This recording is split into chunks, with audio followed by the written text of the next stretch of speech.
Você crê que a palavra de Deus ela se cumpre na sua vida? Amém? Queridos, há muitos que querem viver a história dos outros, querem contar a história dos outros, mas Deus quer que cada um de nós deixe que Ele trace a nossa própria história e que cada um de nós possa contar a experiência que nós temos tido com o Senhor. A palavra de Deus, ela nos diz, lá em 2 Coríntios, você não precisa abrir a sua palavra, a sua Bíblia, em 2 Coríntios 9, que o que semeia pouco, pouco também ceifará, e o que semeia abundância, abundância ceifará. Cada um contribua segundo o propósito do seu coração, não com tristeza ou por necessidade, porque Deus ama ao que dá com alegria. Eu quero, me permita falar para você aqui, eu vou falar a história, uma história real de um jovem. Era um jovem que, eu vou descer, tá? Eu vou ficar aqui embaixo. Era um jovem que nasceu em uma fazenda. O pai dele era um administrador de fazenda. Esse jovem nasceu, foi crescendo naquela fazenda. Ele andava descalço. Ele foi crescendo e quando começou na sua idade de colégio, disse que ele andava 20 quilômetros a pé por dia descalço para estudar. Aquele jovem foi crescendo e aos 14 anos dentro do catolicismo. E aquele jovem disse que ele era adepto de Fátima. Ele naquela época ainda jovem recebeu um binóculozinho que tinha a imagem de Fátima e ele contemplava aquela imagem. E aquele jovem aos 14 anos de idade, o pai dele perguntou a ele se ele queria estudar, continuar os seus estudos ou queria parar. Ele falou que queria continuar os seus estudos. O seu pai então o enviou para a cidade morar de favor na casa de um amigo.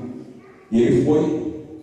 E aí ele, com 14 anos, longe da família, e todo final de semana disse que aquele jovem ia visitar os seus pais. Ele ia com saudade da sua família, um adolescente. Ao passar do tempo, aquela distância ela se tornou mais longa e não ia mais todos os finais de semana, mas passou de 15 dias. Depois ele passou de mês em mês. É assim que às vezes que acontece conosco quando nós abandonamos a casa do Pai. Nós começamos a distanciar, e quando vê nós estamos muito distantes daquilo que Deus quer para a nossa vida. E aquele jovem então, aos 15 anos de idade, até os 14 anos de idade, nem refrigerante ele bebia. Foi nascido na roça. E aos 15 anos de idade ele experimentou as drogas. Ele começou a se envolver com as drogas. Aos 19 anos de idade, ele saiu daquela cidade e foi para o Rio de Janeiro. E no Rio de Janeiro, ele foi morar num dos morros mais perigosos do Rio de Janeiro, chamado Morro do Juramento. Ali ele viveu por 3 anos, convivendo e vendo coisas terríveis. E aquele jovem, envolvido com as drogas, e a sua família falava: olha, aqui não é lugar para você estar. E um dia ele saiu daquele local e foi para um outro local. E ali ele continuou a sua vida, experimentou bastante o mundo, viveu em perigos, longe da família. E a irmã desse jovem se converteu e começou a interceder pela vida desse jovem. E o convidou várias vezes para ir à igreja. E esse jovem um dia ele disse: não me convide mais para ir à igreja, porque a vida que eu tenho, a vida que eu levo, eu não sirvo para ser crente. E diz que aquela irmã daquele jovem continuou a interceder. Diz que ela chorou muito pela vida daquele jovem. Ela via aquele jovem cada vez mais envolvido no mundo, nos perigos. E conta a história que um dia esse jovem estava sentado em uma praça e ele começou a pensar sobre Deus.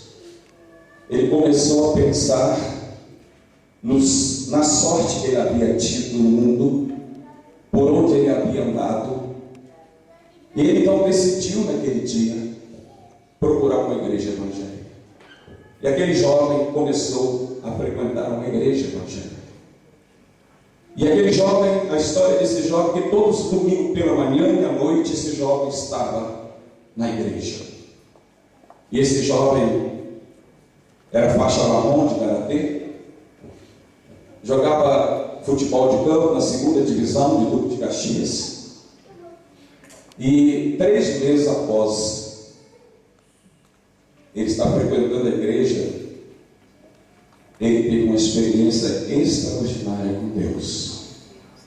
E nisso, antes ele já tinha montado o negócio, mas não estava bem, as coisas estavam indo de mal a pior. E um dia esse jovem então resolve ir para a igreja, começou a frequentar, e 3 meses após ele foi alcançado por Deus.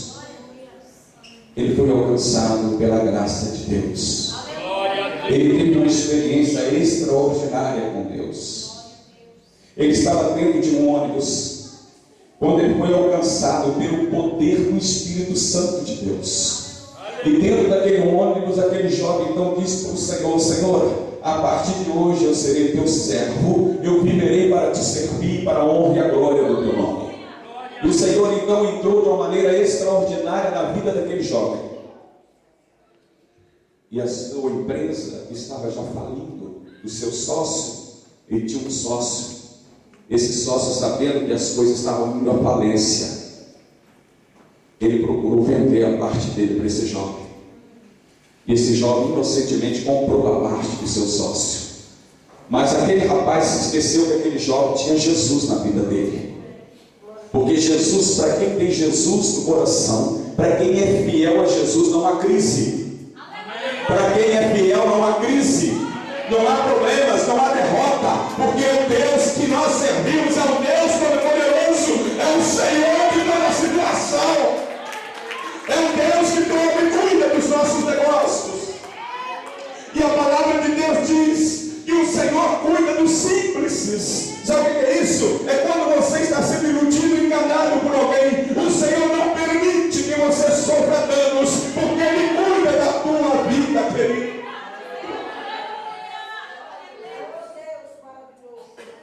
E aquele jovem comprou a parte do seu sócio. E aquele jovem então foi para um retiro espiritual. Ele compartilhou então com um irmão o que estava acontecendo. Esse jovem era recém-convertido. Eles oraram. E quando voltou daquele retiro, Deus começou a mudar a história da sua empresa. E aquele sócio chegou a confessar: olha, eu vendi minha parte porque eu pensei que isso aqui ia falir. Mas ele pôde ver com os olhos dele o que é o poder de Deus. Mas é interessante que aquele jovem, quando ele se converteu, ele chegou para o tesoureiro da sua igreja. E aquele jovem trabalhava de empregado, tinha uma empresa, trabalhava o dia todo e à noite ele ia para a empresa trabalhar de noite. E ele chegou para o tesoureiro da sua igreja e falou: eu quero que você me dê um cartão de dízimo. E o tesoureiro virou para ele e falou assim: mas como que você vai dizimar se você não é nem membro da igreja? Tu não foi batizado ainda, tu não faz parte do hall de membro de igreja, como tu vai entregar dízimo? E aquele jovem falou para aquele tesoureiro: não importa se vai entrar como dízimo ou como oferta, mas eu sei que eu preciso entregar 10% que não pertence a mim, diz aquele jovem. Eu quero entregar para Deus. E aquele jovem começou a aplicar o teu coração nas coisas de Deus. Interessante que aquele jovem não sabia de nada da Bíblia, não conhecia nada da palavra de Deus. E Deus começou a trabalhar na vida daquele jovem. Muitas situações aconteceram na vida daquele jovem, muitas circunstâncias difíceis mesmo, difíceis, que poderia fazê-lo recuar na sua fé. Mas em nenhum momento aquele jovem recuou. Ele creu no poder de Deus, ele creu na palavra de Deus, e ele permaneceu firme, descansando o teu coração em Deus e procurando ser fiel em tudo com o seu trabalho, com a sua dedicação. Aquele jovem aprendeu muito cedo que a recompensa não vem de homens, mas vem do Senhor. Quando você faz a obra de Deus, a recompensa vem dele para ti. E Deus quer que você se preocupe com vidas, porque o que mais importa para Deus é o ser humano, não é prédios, não é carro, não é riqueza. E aquele jovem aprendeu isso. Aquele jovem que havia nascido lá numa roça, os seus pés viram o primeiro par de sapato e tinha 14 anos de idade, que passava por muitas dificuldades. Quando foi para a cidade, tinha um sapato furado, uma calça de colégio que era rala aqui atrás, de tanto ele usava, era o dia da semana toda nos bancos de colégio, e à noite, no final de semana, ele lavava aquela calça para poder sair, porque não tinha outra. Aquele jovem que, quando foi para o Rio de Janeiro, ele foi com uma mala de papelão, com aquelas orelhas de ferro nas pontas, com um sapato furado e duas calças naquela bolsa. Aquele jovem que viveu o mundo, viveu o submundo do que o mundo pode oferecer, distante de Deus, longe da família, totalmente desprotegido. E agora aquele jovem era um filho de Deus, porque Deus o salvou, porque Deus o honrou, porque ele amava a Deus, ele colocava a Deus em primeiro lugar na sua vida e tudo o que ele fazia. Aquele jovem aprendeu que tudo que se faz é para a glória de Deus, é para a honra de Deus, não é para a nossa honra e nem para a nossa glória, mas é para o Senhor. E aquele jovem então, continuando a sua vida de luta, e o Senhor começou a trabalhar na sua vida. E aquele jovem dedicado à obra de Deus, aquele jovem procurou ser íntegro diante dos homens, diante de Deus. E com 5 anos que aquele jovem havia se convertido, Deus o levantou para o ministério. Com 5 anos de crente, Deus o levantou aquele jovem para o ministério, porque aquele jovem amava a obra de Deus. Aquele jovem andava corretamente diante de Deus e diante dos homens, e Deus o levantou para o ministério. E Deus deu a ele uma igreja, e ele começou a cuidar daquela igreja. Com 3 anos que ele estava naquela igreja, Deus o manda para uma outra igreja, onde ali ele havia uma igreja que tinha 14 anos, havia passado 11 pastores em 14 anos. O Senhor mandou, como diz a palavra, eu disse que eu te envio meio de loucos. E o Senhor mandou aquele jovem, crente, por meio para aquela igreja, onde o Senhor firmou seus passos ali por 11 anos e 6 meses. O Senhor, através daquele homem, botou aquela igreja em ordem. E o Senhor então separa para um ministério específico. E Deus abençoou tanto a vida espiritual daquele jovem, tanto a sua vida espiritual. É interessante que aquele jovem fazia para Deus, não procurando recompensa de homens, não achando porque queria fazer uma barganha para Deus. Ele simplesmente fazia porque ele amava o Senhor de todo o coração. Ele amava a Deus de todo o coração. E a Bíblia diz que Deus contempla o nosso coração. Deus contempla. Deus conhece. Como Deus conheceu o coração de Abel, quando o Abel ofertou. Mas conheceu também o coração de Caim, que ofertou com mesquinharia, com avareza. Deus se agradou da oferta de Abel, porque Abel entregou com alegria. E a Bíblia fala, não importa o tempo, querido, eu te perguntei no início se você crer na palavra de Deus. Se você crer na palavra e vive essa palavra, não importa o tempo, ela vai se cumprir na sua vida. Porque Deus é fiel, Deus não é homem que minta. E não importa a circunstância, é preciso que você mantenha-se fiel. Aquele jovem passou por muitos momentos que ele poderia deixar de contribuir. Aquele jovem chegou um momento da sua vida, mesmo servindo a Deus, mesmo sendo fiel a Deus. Aquele jovem diz, o relato da sua vida, que ele chegou a uma dívida de 250 mil reais. uma dívida de 250 mil reais, não porque ele quisesse dever, porque os negócios não estavam indo bem, mas ele simplesmente confiou em Deus, e Deus reverteu o quadro, reverteu aquela história, reverteu a história na vida daquele jovem. Deus abençoou espiritualmente a vida daquele homem, abençoou financeiramente a vida daquele homem. E eu quero dizer a você, querido, que aquele jovem é esse que está aqui. É esse que está aqui. O que Deus fez na minha vida, o que o Senhor fez na minha vida. Você viver chorando de alegria, você talvez não entenda isso. É de gratidão a Deus, eu devo tudo a Ele, porque dele é o ouro e a prata. Tudo é dele, tudo é dele. A minha vida é dele, a minha família é dele, os meus negócios é dele.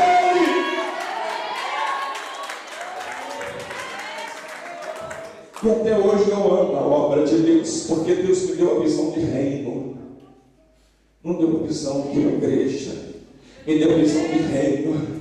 Eu quero desafiar, meu querido, aplica o teu coração na obra de Deus. Você talvez vai passar por momentos difíceis na tua vida, por situações difíceis na tua vida, mas o Senhor não falha. No seu tempo, o Senhor te honrará. No seu tempo o Senhor te honrará. E para nós finalizarmos, nós estamos, eu estava compartilhando isso com os apóstolos, nós estamos construindo um templo, e o apóstolo Rodney já está convidado, né, para ser um dos projetores, e vamos inaugurar em agosto. Uma igreja que ninguém fala que é possível. As pessoas passam, né, apóstolo, e falam assim: não é possível, tem político dando dinheiro a essa igreja, não é possível. Mas para a glória de Deus não tem um prego de político naquela igreja. É a fidelidade da igreja do Senhor, é a fidelidade dos membros daquela igreja que entregam o seu dízimo. Interessante que Deus tem prosperado a vida deles, porque eles são fiéis, e Deus tem feito algo extraordinário na vida de cada um membro daquela igreja. Uma igreja, hoje talvez com 150, 160 mil, 200 mil no máximo, já investimos mais de 300 mil reais no tempo. Mais de 300 mil reais. Estou falando isso aqui para a glória de Deus. Só o granito da igreja que nós compramos recentemente foram 80 mil. Os blindex foram 30 mil. O rebaixamento foi 17 mil. Para a glória de Deus. Deus tem honrado. E Deus tem abençoado aos membros, porque eles têm sido fiéis. É a palavra se cumprindo na vida daqueles que creem. Então, querido, você quer ver o tempo acontecer na sua vida? Não estou fazendo aqui apelo de sentimentalismo a você, não. Eu estou falando da palavra. Mete a mão no teu bolso e começa a dar o melhor que você possa dar para Deus. Seja fiel aos seus dízimos, não importa a circunstância. Houve época da minha vida, assim que eu me converti, que eu cheguei em casa, e quando eu recebi meu salário e fui pagar, eu morava de aluguel. Presta atenção, eu tinha uma empresa começando, eu morava de aluguel e andava de ônibus. Eu cheguei em casa, meu dinheiro não dava para nada, para pagar o aluguel, pagar as prestações, e sobrou o dízimo.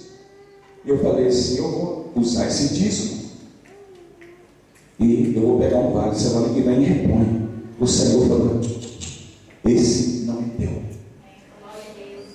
Eu voltei atrás, no domingo eu fui entregar o dízimo. Na segunda-feira eu cheguei na empresa, o meu chefe: olha, passa no departamento pessoal que houve um aumento de salário para você e não foi mandado no seu contra-cheque. Glória a Deus. Deus é fiel. E veja bem, Deus é fiel. E eu te digo uma coisa, querido. A palavra de Deus fala que quem é fiel no mínimo é também fiel no muito. Quem é infiel no mínimo será também fiel no mínimo, no muito. É o que diz a Bíblia. Mas se você for fiel a Deus, interessante que quando você entrega como você trabalha, tu não está fazendo para o apóstolo, nem para a pastora, nem para nenhum homem. Tu está fazendo para o reino de Deus. E a recompensa vai vir sobre a tua vida. A recompensa virá, porque então Deus quer que você traça a sua história. A sua história. Não importa o momento. Questão de ser dizimista é questão de dizimista e ofertante. É questão de obediência à palavra, amém? E fé. Obediência e fé. E se você obedecer e crer e realizar no tempo de Deus, as coisas começarão a acontecer na tua vida. Você crê nisso? Quem crê nisso, fala assim: glória a Deus! Glória a Deus! E o reino de Deus precisa. Quem paga essa energia? Não é o governo. Quem compra essas cadeiras? Também não. Quem compra os instrumentos? Também não. Quem mantém o ministério? Também não. É o dízimo dos fiéis. São as ofertas dos fiéis. Eu quero desafiar esta noite a você hoje fazer o melhor para Deus. Eu estou falando para você aqui, eu estou contando uma história de vida real. Não estou contando história de ninguém. Estou contando a minha própria história. A minha própria história. Daquilo que Deus fez na minha vida. Daquilo que Deus continua fazendo na minha vida. Para a honra e a glória do nome dEle. E se você crer nisso, eu queria que você se colocasse em pé em nome de Jesus. E que você nesta noite pudesse sair do teu lugar. Apóstolo Ricardo, nos ajude. Que você pudesse sair do teu lugar e entregar a melhor oferta que você tem. E colocar um propósito no teu coração de você continuar entregando. Amém? Continuar entregando durante essa conferência. Porque Deus vai te abençoar. Deixa eu te falar, deixa eu te fazer um testemunho rápido. Está aqui o apóstolo Zé Mário, que não me deixa, e também não vou mentir, claro, que o homem de Deus não mente. Das conferências apostólicas das Américas, Deus usou o pastor, o apóstolo de vocês. O apóstolo José Valnei falou assim, quando ele pegou a palavra: olha, Deus tem duas palavras específicas, uma para o apóstolo Ricardo e outra para o Jonetinho. E ele falou para mim: Jonetinho, Deus manda te dizer que você ter o melhor que você tem para Deus nessa conferência, e você não vai gastar dinheiro com causas judiciais. O dinheiro que Deus vai te deixar para você investir no reino. Eu tomei posse daquela palavra. Preste atenção. Foi agora em janeiro. Eu estava com uma causa para a justiça com uma funcionária que injustamente me colocou na justiça. Eu ajudei essa moça. Ela pediu para dispensá-la porque ela precisava construir Só baixar um pouquinho. Ela precisava construir um quarto na casa dela. Então eu a mandei embora, pagando toda a indenização dela. E havia ajudado ela há muito tempo. Ela me colocou na justiça. Me colocou na justiça, que era a idética, o vírus do HIV, e me pedindo 162 mil de indenização. Aqui é SIDA, né? SIDA. Ela é portadora de SIDA. Me pedindo 162 mil de indenização e reintegração na minha empresa. Meu advogado falou assim: mas eu nunca vi uma coisa dessa, está muito difícil. Eu falei: não, mas Deus é fiel. Eu, baseado na palavra do apóstolo, eu tinha colocado no meu coração em dar uma oferta todos os dias naquela conferência. E diante da oferta, da proposta do apóstolo, Deus moveu meu coração para que no outro dia eu entregasse uma oferta de 20% mais do que eu estava ofertando. Eu não tinha na hora. Eu fiz lá um papelzinho. No outro dia eu fui e entreguei no cheque. Valor. Vamos decorrendo. No último dia da conferência, o apóstolo Rodolfo Proneste nos desafiou. Eu fui levar, sabe quanto? 50% a mais fui desafiado a dar do que aquilo que eu havia dado. Eu fiz eu tive que pagar até a prestação, né, apóstolo? Não tinha o dinheiro todo. Eu paguei. Na outra semana, e o advogado me liga: pastor Jurandir, alguma coisa aconteceu. Ganhamos a causa. Amém? Ganhamos a causa. Pode aplaudir, é para Deus. É para Deus. O juiz considerou improcedente o processo dela contra a tua empresa. Deus é fiel. E te digo mais: e os sinais e prodígios e maravilhas começaram a acontecer. Sabe o que para você, o pastor Alexandre, tocar o chofar? Ele sentiu o chofar pesado, pesado, pesado, pesado, pesado. Quando ele virar o chofar, está cheio, derramando óleo ungido. Óleo ungido. Ele saía do templo novo, está sendo construído para o templo antigo, o óleo cessava. Ele voltava para o templo novo, o óleo começava a derramar de novo. Ele voltava para lá, o óleo cessava. Voltava para cá, o óleo começava a derramar de novo. Nós tivemos um reencontro agora esse final de semana, onde você via vulcões de fogo. Vulcões de fogo. Na sala de ministração das irmãs, do nada, como se fosse aqui, água minava. A água começou a minar e as irmãs começaram a secar e não paravam. E falaram: não vamos mergulhar nessa água. O sobrenatural, sinais e maravilhas acontecendo com a unção apostólica, curas, milagres. Eu queria te dizer uma coisa. Se você tem enfermidades hoje, preste atenção, eu vou te falar uma coisa. Preste atenção. Você crê? Você crê? Preste atenção. Quando você sair para entregar o seu dízimo, a sua oferta, se você está tendo dores, quando você chegar daqui, preste atenção. Quando você passar para cá, você não vai estar sentindo dor mais. Então, eu te desafio a sair do teu lugar, a dar o melhor que você tem agora, nesse momento, para o Senhor, em nome de Jesus.